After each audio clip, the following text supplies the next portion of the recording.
दोस्तों नमस्कार। किसी भी पार्टी के लिए कुछ न कुछ राजनीतिक मुद्दा होना जरूरी है, तभी वह सरवाइव कर पाती है, अन्यथा नहीं। यदि राजनीतिक मुद्दे नहीं हों तो वह पार्टी राजनीतिक दिवालियेपन का शिकार हो जाती है।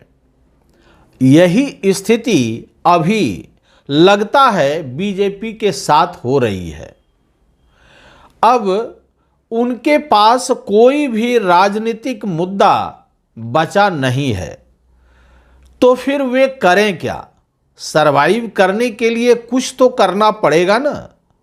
तो उसके लिए वह इधर और उधर ताक झांक करते रहती है, और उसी ताक झांक का परिणाम होता है कि ऊल जलूल बातें, ऊल जलूल आरोप ये लगाने का प्रयास करती है, जिसे किसी भी रूप में स्वीकार नहीं किया जा सकता है। तो बीजेपी के क्या जितनी भी चीजें हैं वह सही हैं?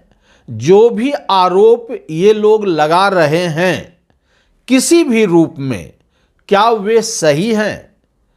उन्हीं सब मुद्दों की जांच परख आज हम लोग करेंगे। और दूसरी तरफ, क्या कांग्रेस के हाथ में अलादीन का चिराग हाथ लग गया है, जिससे कि वह बीजेपी को सदन में परास्त कर सकती हो?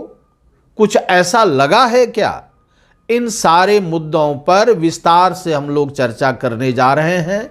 लेकिन इससे पहले कि हम लोग वीडियो स्टार्ट करें, आपसे नम्र निवेदन है कि इस चैनल को आप सब्सक्राइब करें, और यदि यह वीडियो आपको अच्छा लगे तो इसे लाइक ज़रूर से ज़रूर करें, और हाँ, इसे शेयर भी करें, जिससे रीच ज़्यादा से ज़्यादा हो। देखिए, कल जो मैंने वीडियो बनाया था उसमें आरोपों की झड़ी लग चुकी थी कांग्रेस के ऊपर। अब तो सोनिया गांधी के ऊपर भी आरोप लगे, सदन में लगे, सदन के बाहर लगे, क्योंकि सदन में शायद गोगोई जी ने कहा था कि यही बात यदि सदन के बाहर आप बोले रहते तो हम एफआईआर कर दिए होते। तो इस चुनौती को बीजेपी वालों ने स्वीकार किया, और बाहर जाकर के इन लोगों ने, बजाप्ता संबित पात्रा ने, इन्होंने कहा कि राहुल गांधी देशद्रोही हैं, वे देश के गद्दार हैं, ऐसे शब्दों का प्रयोग किया गया। अब कांग्रेस के लिए जब ये शब्द प्रयोग किए गए तो फिर मुझे लगता है कि कांग्रेस के हाथ में एक बहुत बड़ा अलादीन का चिराग हाथ लग गया। देखिए, जब पब्लिक आपके साथ हो तो ऐसे ऐसे आरोप यदि किसी दूसरे क्षेत्र से आ रहे हों तो उसे इनकैश कराया जा सकता है, उसे पब्लिक के सामने ले जाया जा सकता है, और पब्लिक इसका उचित जवाब देती है। और इसीलिए मैं बारंबार कहता हूं कि कांग्रेस को पुनर्गठित करने की आवश्यकता है, और यदि यह पुनर्गठित एक बार हो गई, यानी इसके बेस सुदूर देहात तक पहुंच गए, ग्रामीण इलाकों तक पहुंच गए, तो फिर बीजेपी क्या, कोई भी बड़ी से बड़ी पार्टियां, जनाधार वाली पार्टियां भी कांग्रेस का कुछ नहीं बिगाड़ सकती हैं।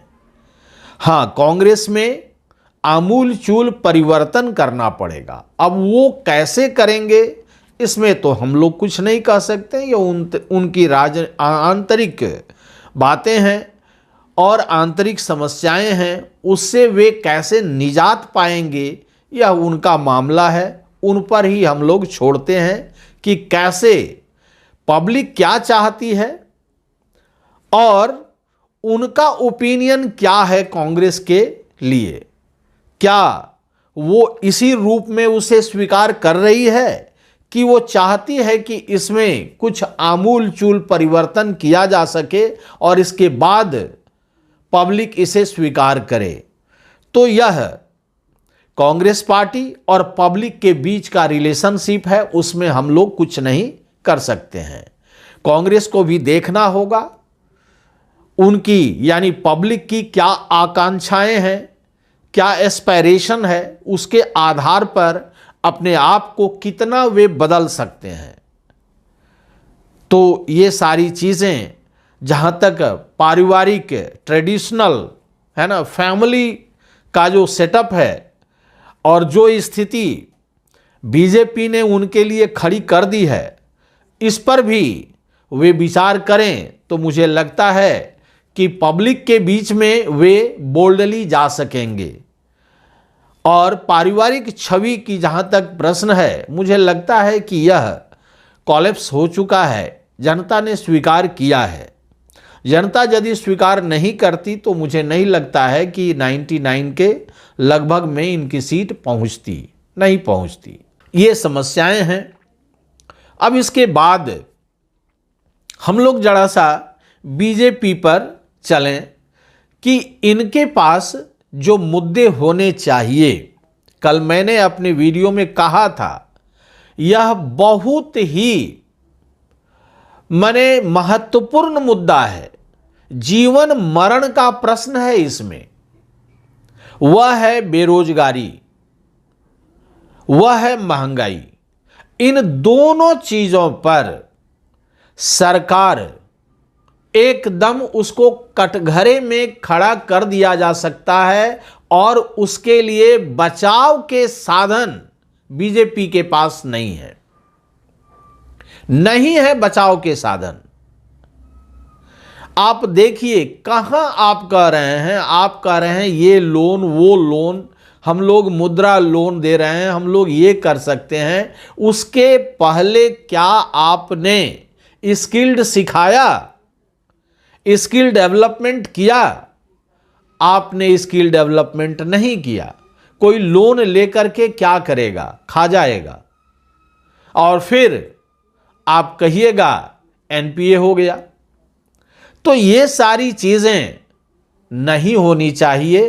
पहले स्किल्ड सिखाइए, फिर दीजिए पैसा, वे उसका सदुपयोग करेंगे। तो यहां कुछ भी नहीं है। सरकारी नौकरी को तो आपने एकदम ऐसे जहन्नुम में पहुंचा दिया है जहां से वो निकल ही नहीं सकेगा। कुछ कहीं कल भी मैंने कहा था कि सरकारी नौकरियां कहीं निकलती हैं, यदि कोई राज्य सरकार निकालती है तो उसमें पैसे का खेल इतना हो जाता है कि उपाय नहीं है। हमें तो लगता है राज्य सरकारों को कटोरी उठा करके भीख मांग लेते तो उन्हें इससे ज्यादा पैसा मिल जाता, बनिस्पत इसके की नौकरी बेचते हैं। ये सबसे बड़े भिखारी हैं। नौकरियां बेच करके आखिर जितने बेरोजगारों की टोली है उसमें से आप जो धन कुबेरों के बेटों को आप बहाल करते हैं और जो नीचे तबके के लोग हैं, खुद ये मुख्यमंत्री जो बनते हैं ओबीसी कोटे से आते हैं, एससी कोटे से आते हैं, एसटी कोटे से आते हैं, ऐसे लोग ही ओबीसी के कोटे को खा जाते हैं, एसटी के कोटे को खाते हैं, एससी के कोटे को खा जाते हैं। और ये किसकी बहाली करते हैं? जो धन कुबेर हैं, उनके बेटों की बहाली ये कर देते हैं। लाखों लाख में नौकरियां बेच देते हैं। हर स्टेट में हो रहा है। इसीलिए मैंने कहा इन्हें कटोरी उठा लेना चाहिए और इसके बाद भीख मांगना चाहिए। भीख तो जनता दे ही देती है, आप पर एकदम न्यौछावर हो जाती है। कहीं 2/3 बहुमत आपको देती है तो कहीं अच्छा मेजॉरिटी में दे देती है। अब आप लूटते रहिए, 5 साल लूटना है, लूटते रहिए। तो केंद्र सरकार तो नौकरी देने से रही। तो इसी प्रकार से मैं कह रहा हूं कि कांग्रेस के हाथ में अलादीन का चिराग है और वह है बेरोजगारी, वह है महंगाई। ये दोनों मुद्दों को लेकर के यदि वह उतरती है तो जनता का जन समर्थन नहीं बल्कि अपार जन समर्थन सैलाब उमड़ पड़ेगा और ये जो सरकारें हैं यह धराशायी हो जाएंगी।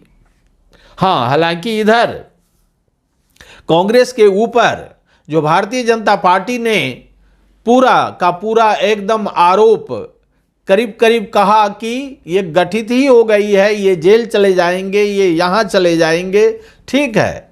इसके विरुद्ध उन्होंने क्या किया है, उपराष्ट्रपति जगदीप धनखड़ जी के एगेंस्ट में अविश्वास प्रस्ताव लाने का है ना मन बना लिया है और मुझे लगता है कि यह अविश्वास प्रस्ताव पास हो जाना चाहिए। अब क्या होगा, कैसे इसका निपटारा होगा, ये तो वहाँ संसद में ही पता चलेगा, सदन में ही पता चलेगा। लेकिन इनके हाथ में भी एक बहुत बड़ा मुद्दा लग चुका है कि यदि तुम हमें ऐसे करोगे तो हम भी तुम्हें इस प्रकार से बाधित करने की कोशिश करेंगे। तो ये सारी चीजें हैं। अब इन मुद्दों पर यदि आप कोई ऐसा चीज, मान लीजिए मैं बारंबार बेरोजगारी पर ही प्रश्न उठाता हूं और कोई मुद्दा नहीं है, सबसे घनघोर और सबसे इंपॉर्टेंट कहिए जो मुद्दा है वह बेरोजगारी का मुद्दा है। अब आप नई शिक्षा नीति लागू कर रहे हैं, नई शिक्षा नीति के बाद वहां से भी जो बेरोजगार निकलेंगे उनके लिए नौकरी की व्यवस्था है नहीं है आपके पास। और ये बेरोजगारों की टोली, इन बेरोजगारों की टोली को आप प्रशिक्षित भी नहीं करते हैं, स्किल्ड भी नहीं सिखाते हैं। और यदि नहीं सिखाइएगा और आप सोच रहे हैं कि हम मैन्युफैक्चरिंग हब बन जाएं लाइक चाइना, तो नहीं हो सकेगा।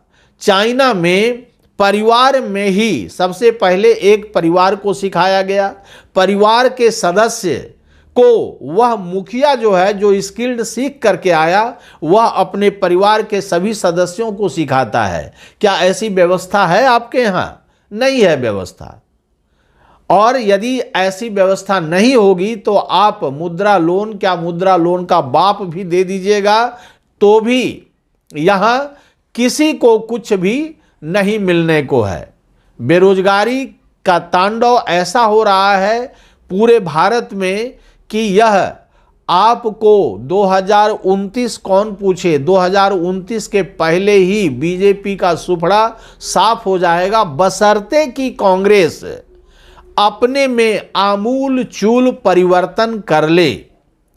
As per the aspiration of जनता, जनता के मिजाज के अनुसार यदि ये कांग्रेस अपने आप को बदलती है तो जनता इसे पूर्ण रूप से स्वीकार कर लेगी और तो फिर बीजेपी का जो सुपड़ा साफ होगा वह सबके लिए अच्छा एक संदेश जाएगा। तो इस वीडियो में इतना ही। यदि यह वीडियो आपको अच्छा लगे तो इसे लाइक करें, शेयर करें और कमेंट सेक्शन में जाकर यह बतावें कि यह वीडियो आपको कैसा लगा। धन्यवाद।